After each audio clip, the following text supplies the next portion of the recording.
welcome to DIT 1206, Database Development and Management.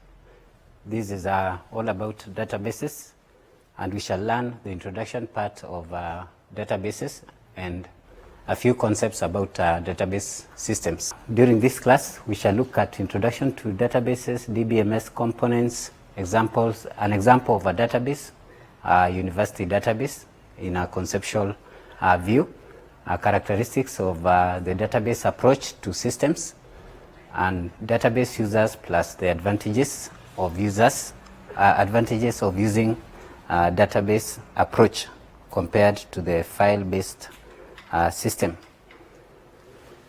Before we look at the core details of databases, there are a few things that we need to remind ourselves about. A few terminologies, a few words that usually come out very strongly during database classes or sessions. So in any particular database environment, you will find yourself talking about database, data, information, and so on. So basically, a database is a collection of related data, a collection of records that is stored within a computer. Basically, you may want to store the data within a computer so that you may want to retrieve them in a future date or for future reference. Data, normally we say data are known facts that can be recorded, and they usually have an implicit meaning until you process them. So basically, data is raw facts. They are raw facts which we can say they don't make sense until they are processed. So a database will store the data as it is, that is raw data, for further processing. Now, a database must exist somewhere. It must exist somewhere within a particular domain in this particular world. For example, in a university, in a school, in an hospital, in a government institution, and so on. We must look at a particular mini world or a small world within the world itself. So, for example, we have in a university, for example, we can have databases. A database that will store student details, a database that will store student examination, grades, and so on. So we look at the university as a mini world. You can talk of a library, you can talk of an hospital, you can talk of a government institution, and so on, coming out clearly as a small world or a small domain. While we talk about databases, it is also important to mention what is referred to as a database management system and a database system. A DBMS, which is a database management system, is basically a software that is packaged so that it can be able to allow users or people to store databases, data. So at the end of the day, we need a DBMS that can facilitate the creation of the specific database for a particular domain, for a particular mini world. We need a software that we can use to interact with so that we can be able to create, we can be able to manipulate the data, we can be able to create the database, we can be able to manipulate data that has been keyed in, we can be able to control how the people will use the database or access the database, and so on. So basically, we look at a DBMS being responsible for other functionalities such as authorization and validation checks. For example, who logs in to this particular database, and so on. So a DBMS will monitor all the transactions, all the activities, all the operations within a particular database. So it's very important to know the concepts behind the DBMS. We also have the database system, which is basically the software plus the data. The software that we are talking about, that is the DBMS, plus the data that we are dealing with or we are keying in for a particular domain, which can be a university, which can be an hospital, it can be a library, it can be any particular domain that has or requires some storage of data. So we can also look at the database management system environment, and for us to understand the environment, we require to know the components so that we can relate.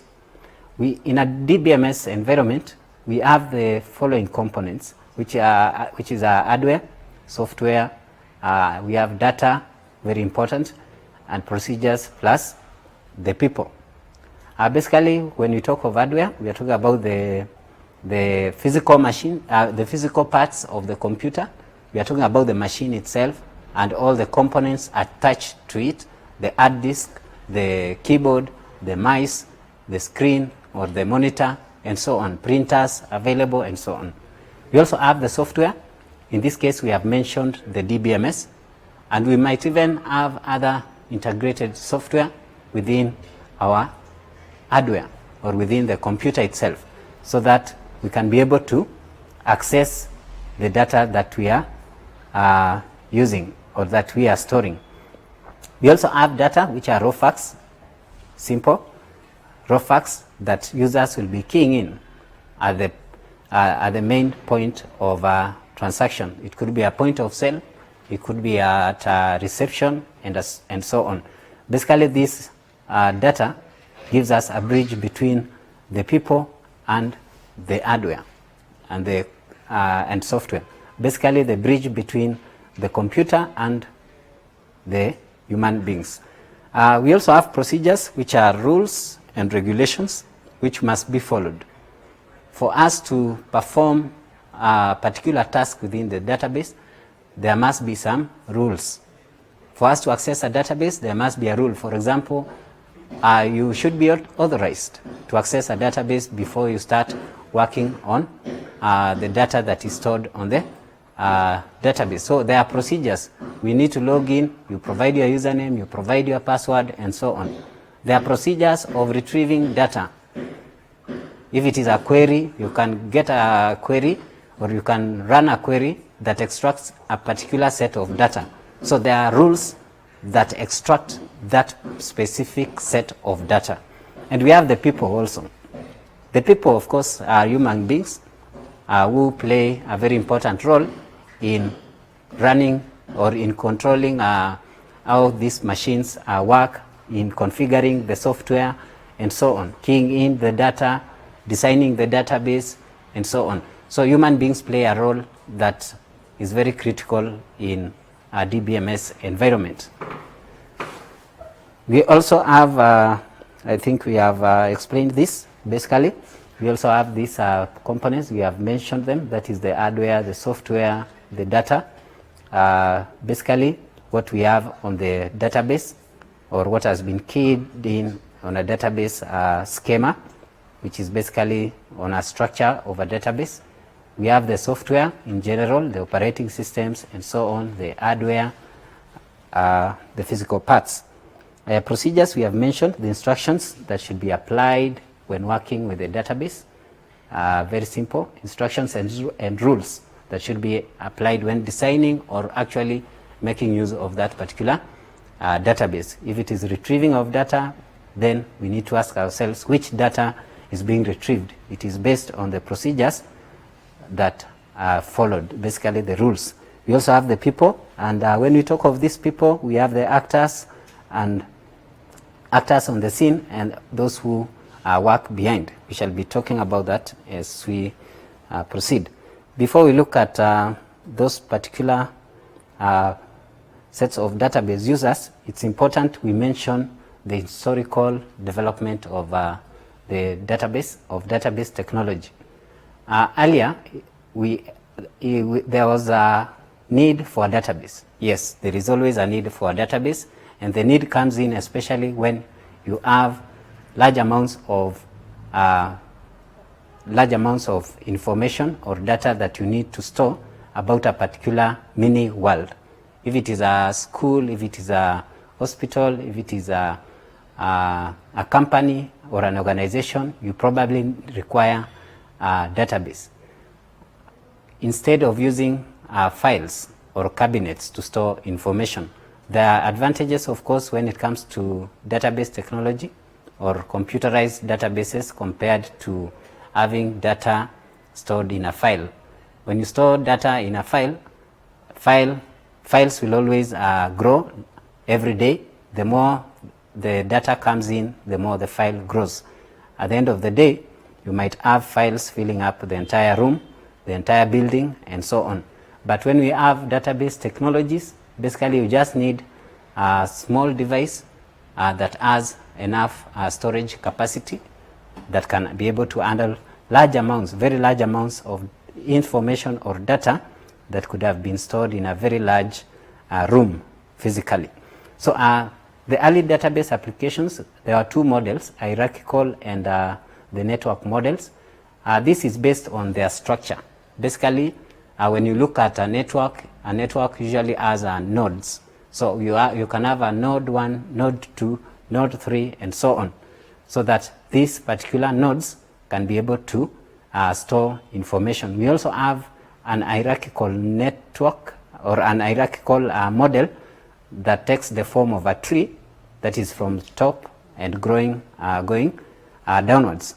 So basically, a bulk of the worldwide databases processing still occurs using these particular models. But there are more advanced technologies which have always come up. As you can see, this is a technology that came around in the early 60s. So we also have relational model based systems or database systems which came in around 1970, and this is actually a model that is currently being used, a very important model that is based on relations, where we can be able to relate different entities and reduce redundancies and ensure that there is consistency within our databases. So this was actually experimented within the IBM research and other several universities across the world for it to be noted. We also have relational, we have mentioned that. We also have object-oriented and emerging applications that relate to object orientation. When you talk of objects, basically we are talking about entities, like an entity like a book, for example. A very simple example. A book is just an object. It has several attributes. It has characteristics. A book has an author. A book has an ISBN number. A book has a specific edition, and so on. So in an object, we can be able to extract specific attributes, specific properties, and be able to keep those particular attributes in a particular base or database. So the object-oriented database systems were introduced in the early 80s, 90s to cater for the need of complex data processing in computer-aided design and other applications. Nowadays, it's not only about, as we speak, nowadays it's not only about CAD, but it's also including other applications. So it is a growing area.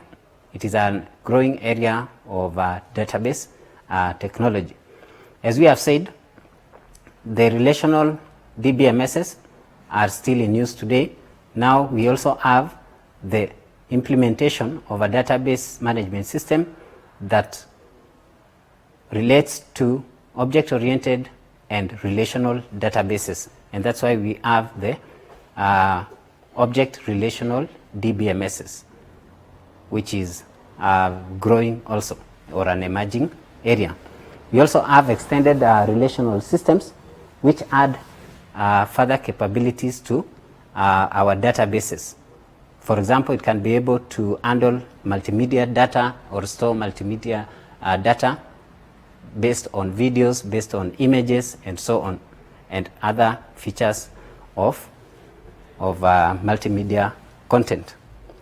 while we talk about databases, it is always important to remember file-based systems. Before the database technologies come in, the file-based systems were in use.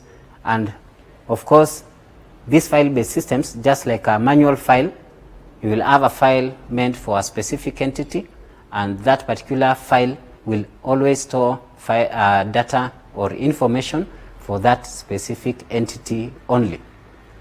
One thing about it, no relations or no relationships.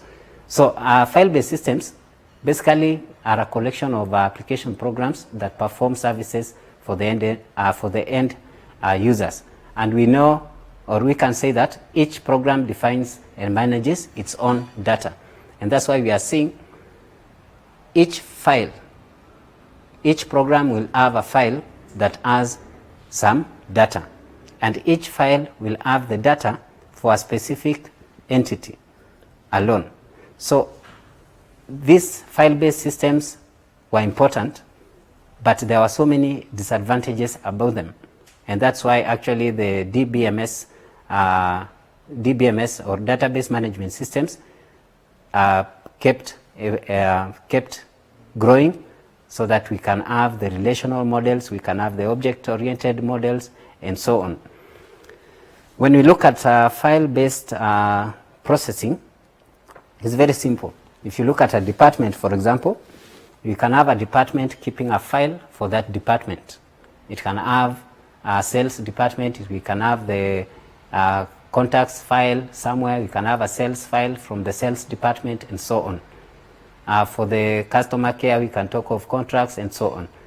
That is our contracts. We can talk of any department within an organization, whether it is accounting, whether it is a human resource, and so on. So within an organization, each specific department will have to keep its own data using its own programs, using specific applications. And of course, you need to store that particular information somewhere using the files now. So these files will store information. For example, the sales files will have information or data about the sales department. We can also talk of contracts, we can talk of HR, you can talk of the accounting department, manufacturing, planning, and so on, finance, and so on, where each of them will have its own files separately, which means they are distinct, they cannot be related to any other. So many disadvantages with this, as we shall see next. So while we talk about these particular small files or files relating to departments, you can have, for example, in the sales file, you can have some few fields or some few data relating to, for example, to property for sales, private owner, and client. Look at the property for rent and look at the property for rent within this file and this particular file. Remember, these are two files. If we are talking about a big organization, we can be talking about maybe 15 files, for example. So sales, contracts files, we have financial files, we have accounting files, and so on, human resource files, just to name a few. Some of these particular records will be able to repeat across all the files, making our files or our storage less and less, and making our files very big at the end of the day. So there are limitations when it comes to file-based approach to keeping records. There is always separation and isolation of data, because each program or each application will be able to manage or maintain its own set of data.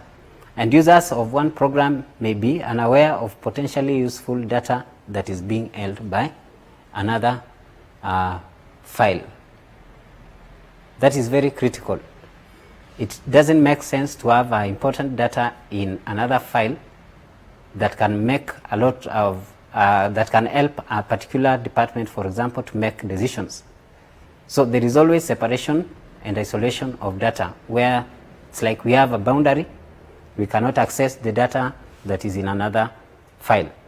Simple, because there is no relation, or there is no relationship between file A and file B. Again, we have mentioned this duplication of data. The same data is being held by different programs. The same data is being stored in file A, like property for rent in file A and file B. That one brings in a lot of issues. Number one, for example, there is wasted space. Remember, we always want to optimize the use of computing resources, and the more we duplicate data, the more we waste space. And of course, when we also have duplication of data, we have a problem in terms of updates. So it's very difficult to update data. If you have data stored in 10 files and you update in one file, it means you have to go through all the 10 files. That can be cumbersome, and you can even forget a particular file. Again, there is data dependence. The file structure is defined in the program code.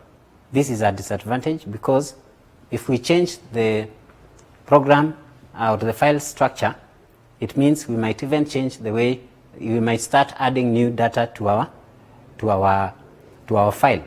That is a big disadvantage, especially when we shall compare it to the database approach. We also have incompatible file formats. You might have a file that is stored in one location, and if another department would like to use that particular file, the systems might not be compatible, or the file might not be compatible with another computing environment for another particular department. So this is because these files are usually generated using different applications. The files can be generated using different applications. And of course, when you talk of different applications, we can come up with applications using different languages. And therefore, communication becomes a barrier. We also have fixed queries and proliferation of application programs. Here we are talking about, we can say that programs are written to satisfy a particular function, and any new requirement needs a new program. So unlike the database approach, for example, where queries are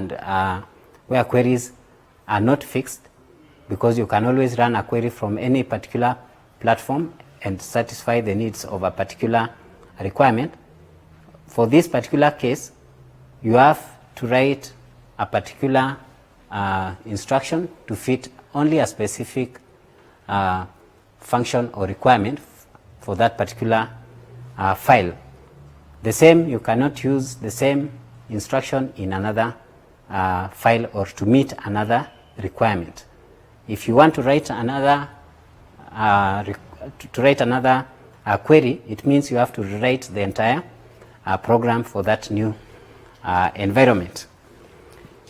So looking at these disadvantages, there is a need to have a database system where we have the database, and we have the DBMS, and we also have the data.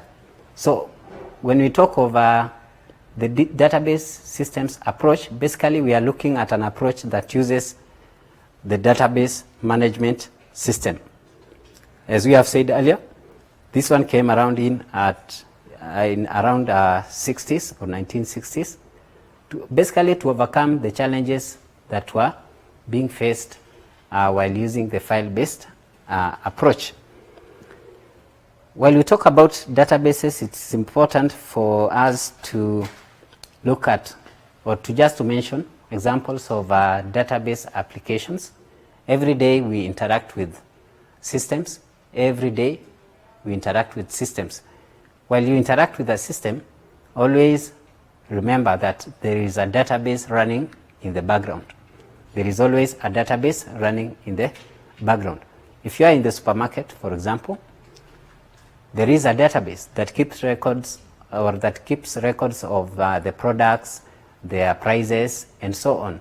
It also keeps the records about who is currently serving or who is currently at the point of sale terminal, and so on.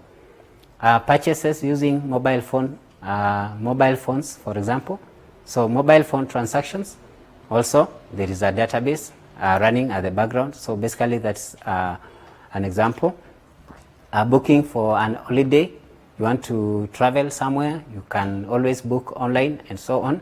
You will be accessing a database, and so on.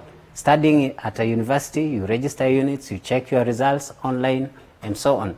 Local library, there is a database that keeps record of all the database of all the books, for example, within the library, all the users, and so on. How long have you stayed with a particular book? Is this book a special or just an ordinary book? So this information can be easily retrieved if and only if we are using a database application.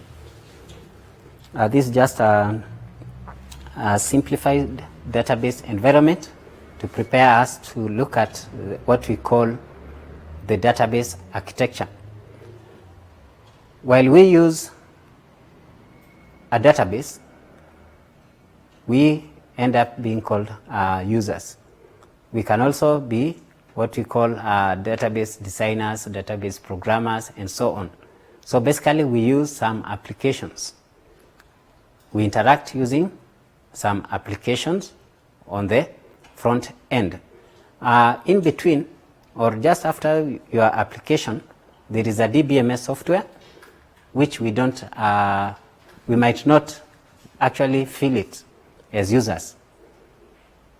But it's a very powerful software that actually makes sure that what we need, we get what we need. So these DBMSs will always process the queries, it will always access the data. And where is the data stored? Of course, in a particular storage device. It could be an hard disk, it could be some specific storage device, and so on. It could be the cloud, and so on. So it doesn't matter. The DBMS will get you the data. It will store the data.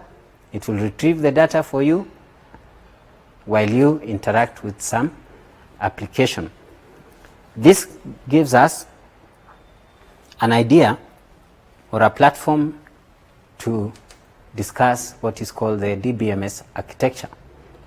The DBMS architecture has 3 levels, namely the external level, the conceptual level, and the internal level. The external level, basically, this is where we have applications. At the top here, we have you and me, that is the users. So we have the applications that we are using to interact. It could be a browser, you are accessing some online products, and so on. You are registering units, and so on.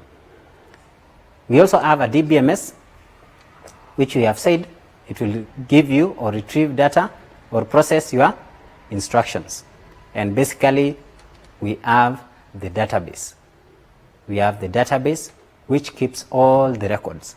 So for the records which are stored here, for you to see them, there must be a DBMS. For the data that you are keying in to be stored in this database, there must be a DBMS. We have 2 areas also in terms of data independence, physical and logical.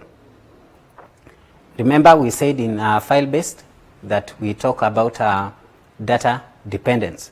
When it comes to database approach, we talk of data independence. Basically, the role of DBMS in any environment is to define a particular database in terms of its data types, basically its structure, or to structure it, its structure and constraints.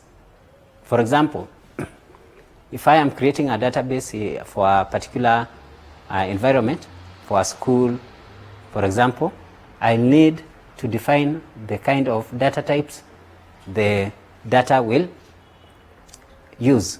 If it is an admission number, for example, admission number can have letters, it can have numbers, for example. That means I need to know what kind of data type I'm going to use to store admission number. If it is a phone number, I need to know what kind of data type will be used to store or to hold admission or mobile phone number, and so on. So at the end of the day, when we are designing a database, we define its data types, the structure, and the constraints or rules for that particular database, and the structure, how will the database look like. We also use the DBMS, of course, to construct or load the initial database contents on a secondary storage medium. Basically, we want to use the DBMS to allow data entry and storage of the same. So while we key in data, we also require the DBMS to allow the storage of that particular set of data that we are keying in. The DBMS also is responsible for data manipulation, whether we are modifying the data, we are retrieving the data, or we are accessing the database through some application. It could be a web application or a particular application. So while we talk of data manipulation, we are talking about retrieval, we are talking about modification, we are talking about access. We can query and generate reports while we retrieve information.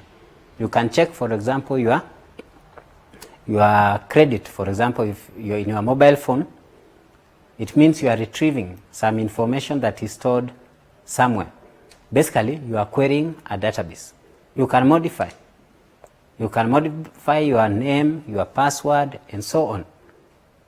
You can create new set of data within your platform, if it is a portal, if it is your environment within a certain information system, and so on. And of course, while you all do this, all these things, you access the database. The DBMS also allows us to process and share data that is stored in a particular location, that is a storage media, and not just a single person, but the DBMS will allow even hundreds of people to access the same information concurrently at the same time, simultaneously, while it keeps all the data valid and consistent. So it can be able to monitor. Its DBMSs are very powerful. They can monitor what users are doing, whether you are editing or you are just viewing. If several people are editing the same data, the DBMS must be able to control that particular set of data so that at the end of the day, we have a consistent set of data within the database. Apart from those few features of a DBMS, we also have security, securing the database. Of course, we need to ensure that the database is secure, and we need to prevent unauthorized access. And therefore, that's why when you are accessing any system, you usually find yourself in an environment where you key in a username and a password. Those are the most basic authorization techniques. So other features also include presentation, visualization in graphs. For example, you can present data in some graphs so that somebody can be able to know maybe the growth of a particular set of relations within the database. You can also look at visualize two sets of products. How is product A faring on? How is product B faring on within a given time period? So the DBMS can also, it depends on the kind of DBMS that you are using. You can be able to know how many people have logged into your to your web, and how many people have accessed a particular set of data, and so on. So the DBMS can provide more powerful functionalities depending on which database or DBMS you are dealing with. So basically, the DBMS is very critical, and there are so many examples of DBMSs. A database management system, for example, the simplest and mostly accessed, Microsoft Access. We have SQL, we have Oracle, and so on. There is a wide range of these particular products available within the market. Let's look at a small conceptual data model of a domain, a university domain, or a mini world for a university, mini world.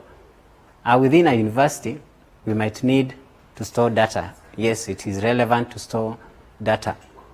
Why? Because we want to keep records for future reference and for ease of processing, currently and in future. So we have, in this mini world, we can create small entities like students, courses, units of particular courses. We have departments, we have instructors, we have lecturers, and so on.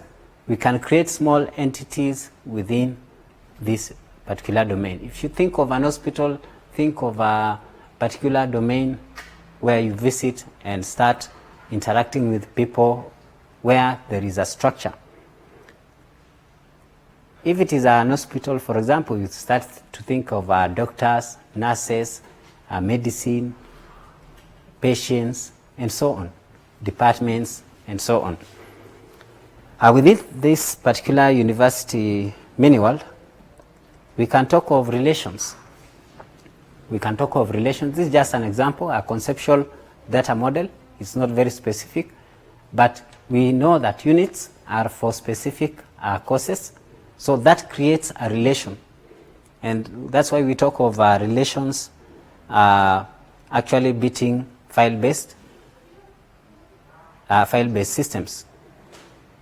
Without these relations, then we'll be talking about independent files, and that will directly lead us to file-based storage, where we can have a file for units only, file for students only, without relations.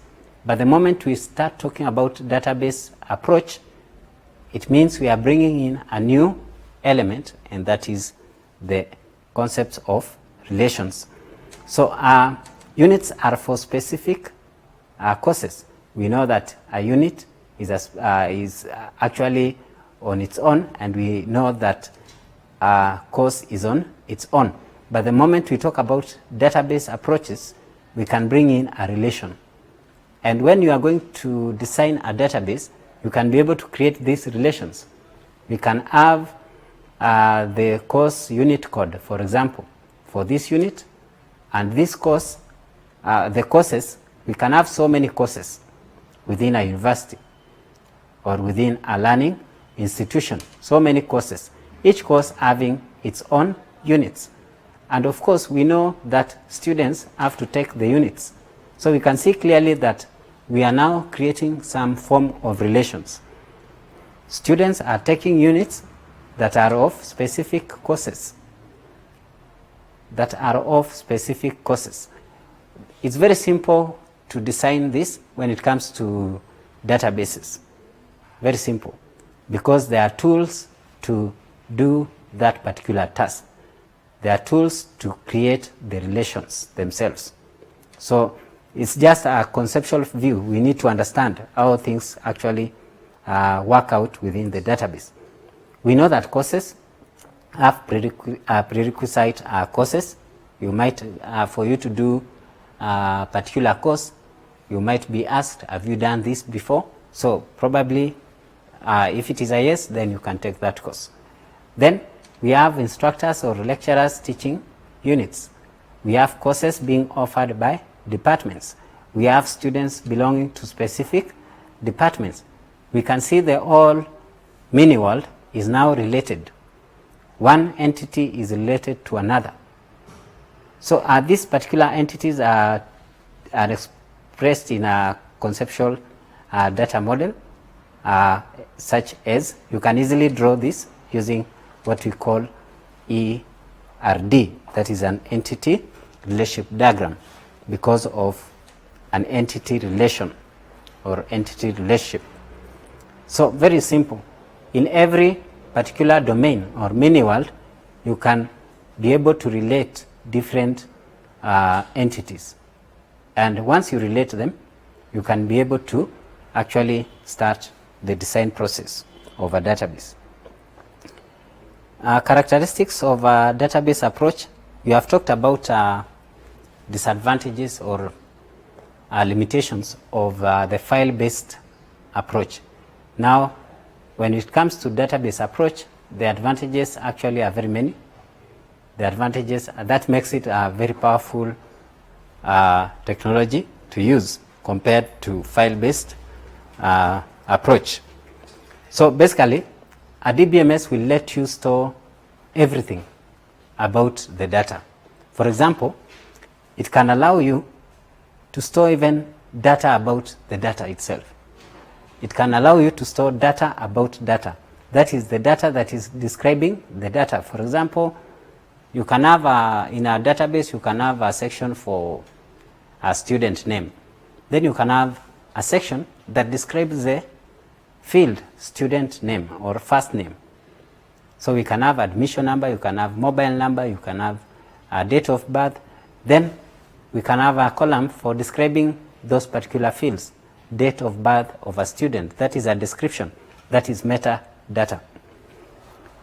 This actually will allow the DBMS software to work in different database applications, because we can carry the structure and carry the descriptive nature of the data.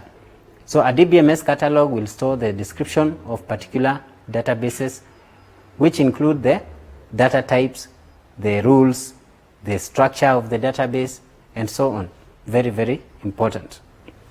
We also have insulation between programs and data. Earlier we talked about file-based systems. We add data dependence in file-based systems. In database approach, we have data independence, and we have seen in the database architecture that we have logical data independence and physical data independence. So actually for this case, this allows changing data structures and storage organization without having to change the DBMS access programs.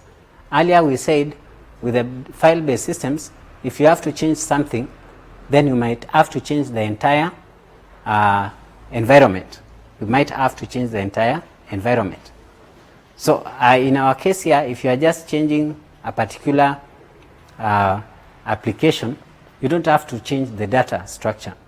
If you are changing the data structure, you don't have to change the application or the behavior of the application.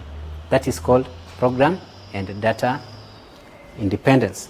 We also have data abstraction, which is basically we can talk of a data model is usually used to hide the storage details. So nobody even would want to ask you what kind of a database are you using, because we have what we call abstraction, where we try to hide the general details. We try to hide the storage details of a particular storage environment and only deal with the essential details. So when you are dealing with different sets of DBMSs, you might only want to look at the essential details, but not the specific details of a particular entity. So this will give us or this will present the users with a conceptual view of the database. Very simple. Our programs will always refer to the data model constructs rather than the data storage details. That's what we have just mentioned.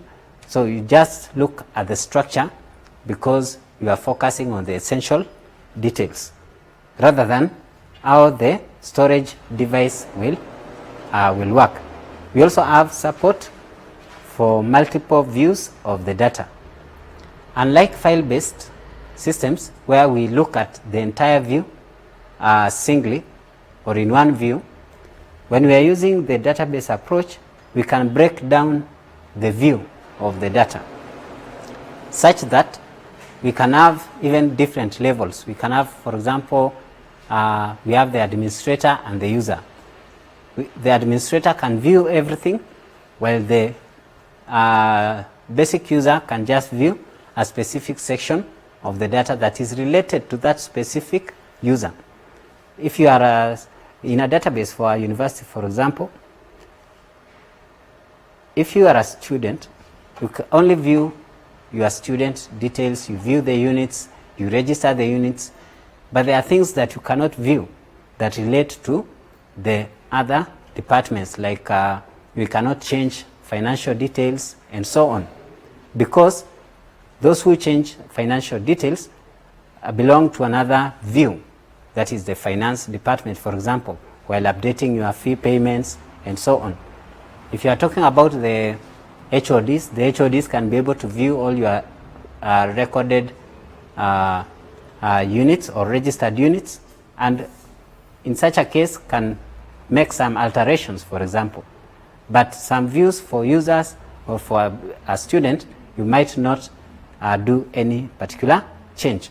So this particular flexibility gives the database approach a very powerful capabilities, where you only view data that is interested to your case or to your type. We also have another characteristic, that is sharing of data and multi-user transaction processing. While we use DBMS, we intend the DBMS to be used by so many users. A student, a university system, for example, we expect maybe 10,000 students to log in to the same system. That is what we say concurrent access. Concurrent access means there are so many people accessing or retrieving information from a single location. So the DBMS or the database management systems that are in place are capable of allowing concurrency, and it's able to control that particular concurrency, where people can be able to transact, can be able to access, even retrieve, and even more, to change or update the database details. So if we have 50 people accessing the same file and making a particular change, or maybe 5 making a change, the DBMS will always ensure that at the end of the day, the changes that are made are consistent.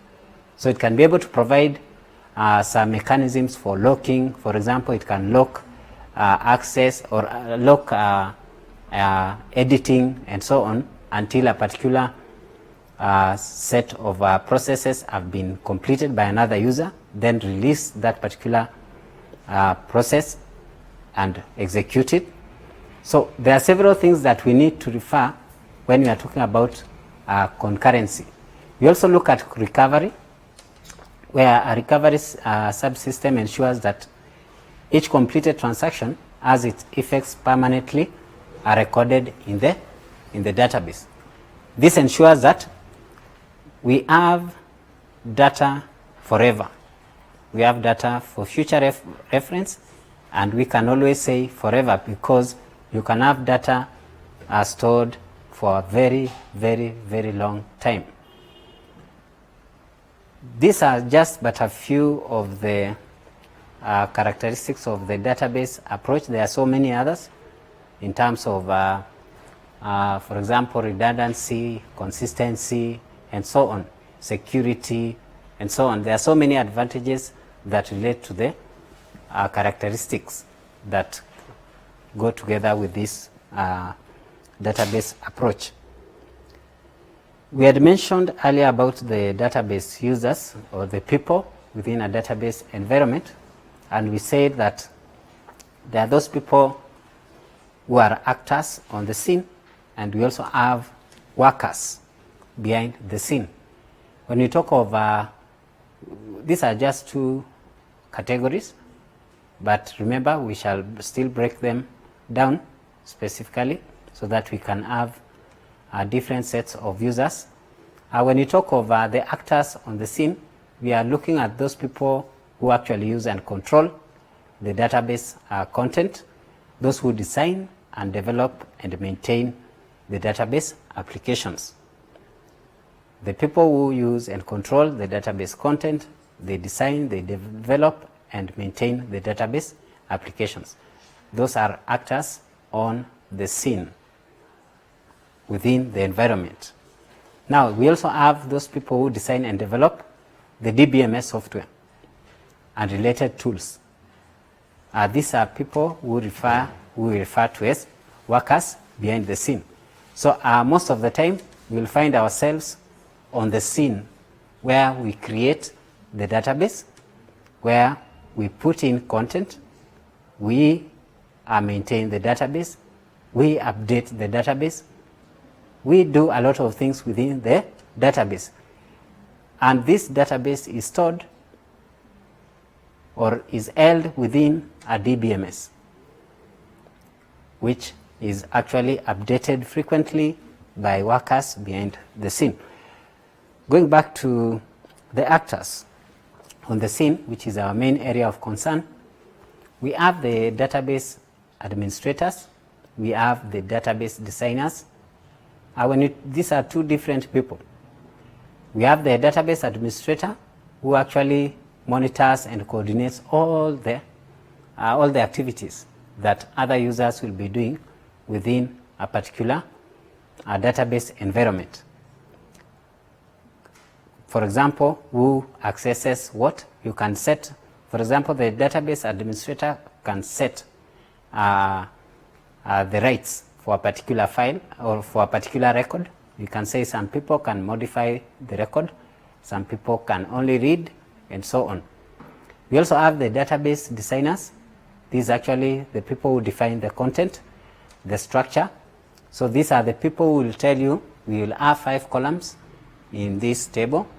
We will have the first name here, we will have second name here, we will have mobile phone number here, we will have email here, we will have the course here, and so on. These are the designers.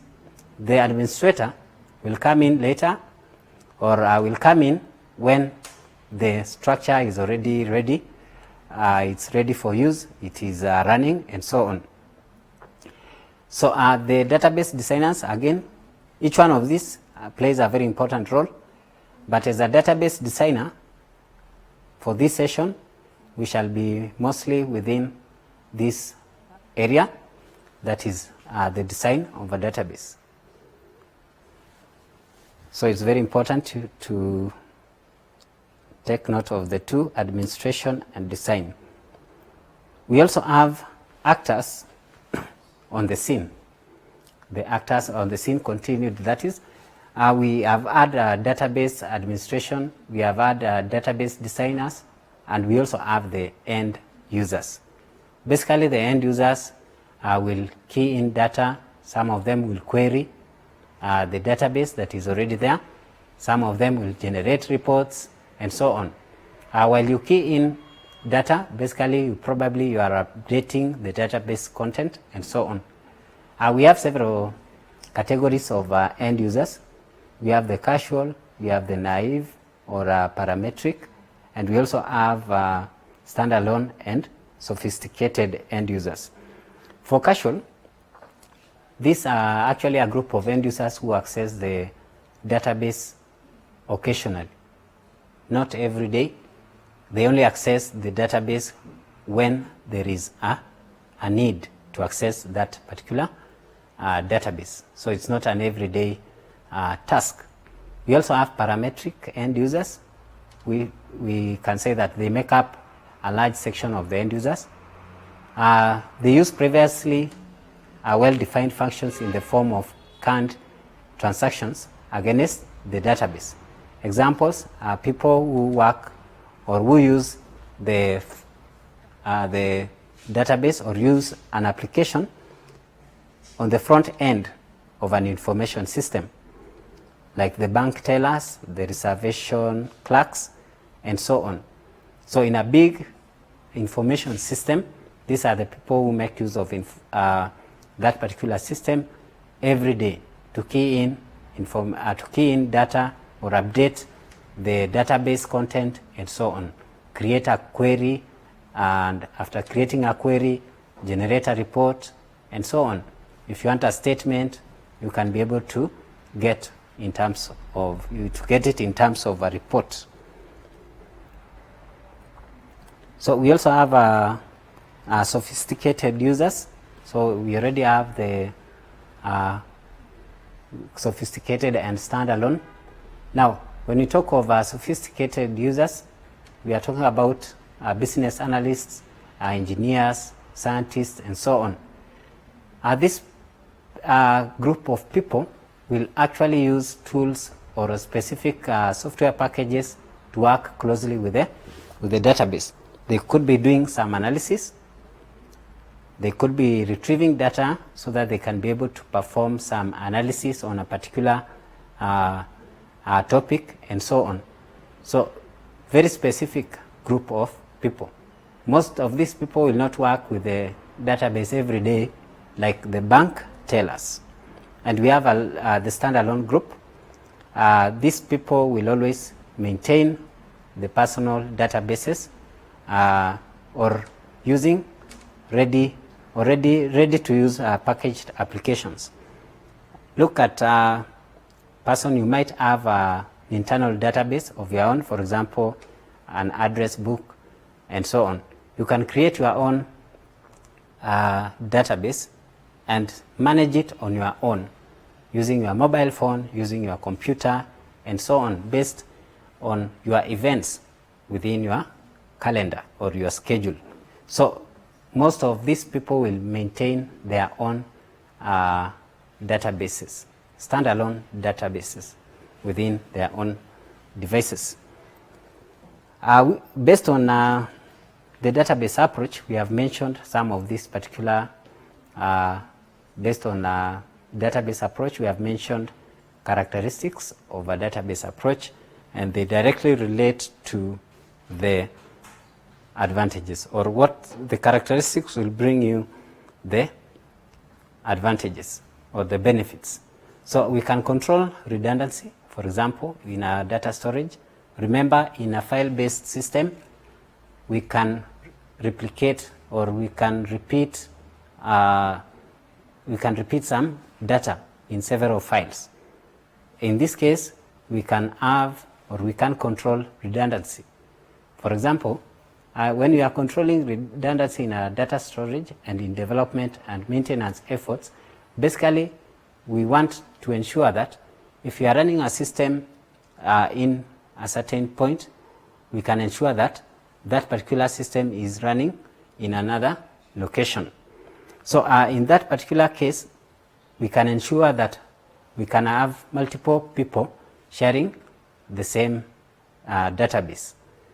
So instead of us having a database in Nairobi, in having a database in New York, having another one in Cape Town, and so on, we can just use the DBMS approach and control redundancy by providing this access to multiple people using a networked environment, which is very crucial.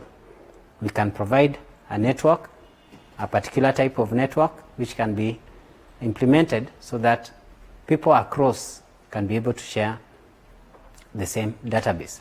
Again, this is for security. We can restrict unauthorized access. We have repeated that. We have mentioned that. We can provide the use of passwords, usernames, and so on. That is one advantage again. We can also talk of queries. Yeah, we can provide what we call storage structures, where we can index the data in the database. Indexing gives you a very fast, efficient query processing mechanism, where you can retrieve data very fast, because we have very good storage structures, which indexes are one of the examples. Another advantage with this advantage of a database approach is we can provide backup and recovery services in case there is a failure or we anticipate a failure. We can do backups regularly, weekly, daily, monthly, and so on. In case there is a failure, we can recover very quickly. We can also provide different views. We can provide different views. Remember, we talked about multiple views. We can provide different views for multiple users depending on their levels of access to the database. We also we can represent relationships, complex relationships among data. We have tools to do that. There are tools to represent complex relationships between the data that is being stored or the data within a domain or mini world. So the DBMS will give you tools to represent a very complex relationship in a very simple way. We can enforce integrity constraints on the database. We can say that if we are able to delete data in one location, we can delete the same in all the locations. Or we can say, if we delete in one location, we can keep in one location. It is upon the database designer to ensure that the constraints are very clear or well laid out. We can also make decisions. We can draw inferences and actions from the stored data using deductive and active rules. So based on the rules which have been set by the designer, we can say that we can retrieve this data and generate a report. And at the end of the day, we make decisions, or we know the next course of action to take based on the report or the summary that has been provided after we followed a certain set of rules to extract some data. We also have the impact of using technology. If you are able to implement database technologies, there are several things that of course will come into play within your environment. So we also have, number one, we talk of potential for enforcing standards. So within your own environment, unlike the file-based approach where different organizations can bring in different standards of their own, we can enforce even an international standard of referring to items or referring to entities, referring to data types, and so on. So this is very crucial for the success of database applications in organizations. With standards here, basically we are referring to data items, we are referring to display formats, the report structure, the metadata, and so on. So we can always say that we want all our data or all our outputs to be presented in this manner. And that becomes a standard. We want all the data formats to be in this case. We want the reports to be in this case, and so on. And we can always follow the same while we are designing the database. While we also use the application, that is our database approach, there is always reduced application development time because we already have powerful tools within the DBMS. So adding new applications or creating even new applications, the time it takes to create a new application or to add a new application within an existing system is reduced drastically because you just do an update. We also have flexibility to change the data structures. You can change data structures. Remember what we talked of in terms of independence. The database structure may evolve as new requirements are defined. That is natural in any environment. So as changes come in, you can always make the changes and upgrade your data base and bring in new changes or reduce or even remove some things without affecting the entire functionality of the DBMS. Of course, we can always provide new current information anytime, for example, in real time. So it is extremely important for online transaction systems to give information that is current, and for these particular information systems to always be available. So availability is critical, and availability of current information is also very important. Current information, where you can log into a particular portal and get information directly about that particular environment. We also have economies of scales, scale. When you talk of economies of scale, of course, a DBMS can actually save costs within an organization, where you can be able to reduce wastage and so on.